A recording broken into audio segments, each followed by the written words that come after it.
We're doing fried rice because I'm starving to death, and I have the power within my grasp to do so. So, yeah.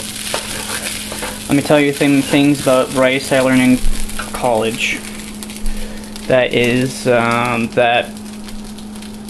let's just say I didn't know that before college, and I messed up several times.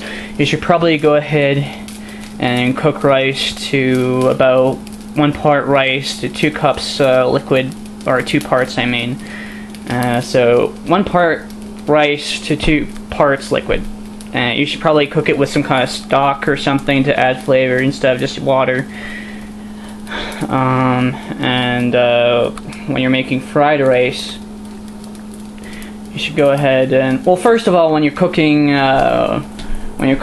rice in a pot, go ahead and I think that's about done.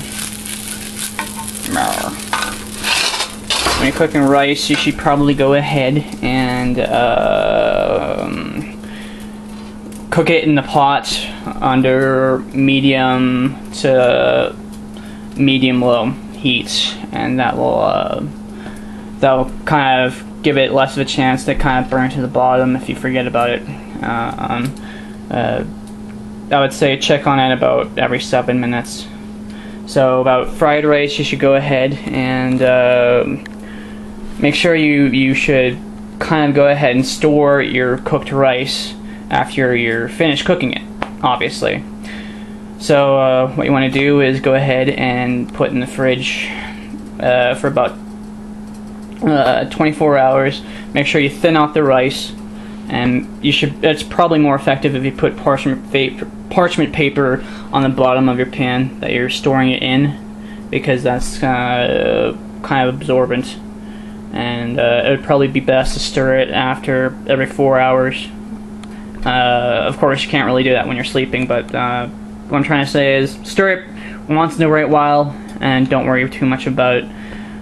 So yeah, if you don't dehydrate it first a little bit, it'll all stick together and it'll become very unpleasant when you're trying to fry it. So kind of what I did was I kind of put some scrambled egg in there first, and then I put my rice in there under relatively medium heat, and I use soy sauce, fish sauce, and oyster sauce. Oyster sauce, in my opinion, is a key ingredient into flavoring rice. So yeah, and so yeah, cook your eggs until solid, and go ahead and kind of stir it up, and go ahead and put your rice in there. I would say cook that for about 7 minutes, and yeah, and the flavors are all subjective. My sister says that fish sauce is a key ingredient, meanwhile I say that oyster sauce is.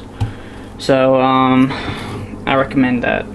Panda brand is an excellent brand, so if you can get your hands on that, that'd be great. So yeah, yeah, just like I said, when you're storing that, of course, obviously, like I said, you want to store that under refrigeration, because terrible bacteria will grow on it if you don't refrigerate it, and it could make you sick, and in some cases it might kill you. So yeah, and what I did was I made some shrimp. I kind of oh yeah, you always want to kind of put some oil in the bottom, so it doesn't stick to your pan over here. And then you put your eggs in there, and then you put the rice in there. I'm terrible at explaining things. I have ADD, but I went through these struggles, and it was terrible, and I went to college, and then I learned, so I thought that I should tell you, in case you wanted to freeze the world with your freeze ray, or something like that. Yeah, so I did make some shrimp for that. The thing about shrimp is that you can't overcook it, because it'll become like a rubber band. So I would kind of cook it in oil over medium-high heat for about 5 minutes if it's frozen. Don't cook it till it's too pink. It's probably best to make it slightly undercooked than to make it slightly overcooked if you can help it. So it's kind of an art to cooking shrimp. It's challenging. So yeah, things you should probably know. Well, thank you, and avoid rape and stuff. Thanks. Bye.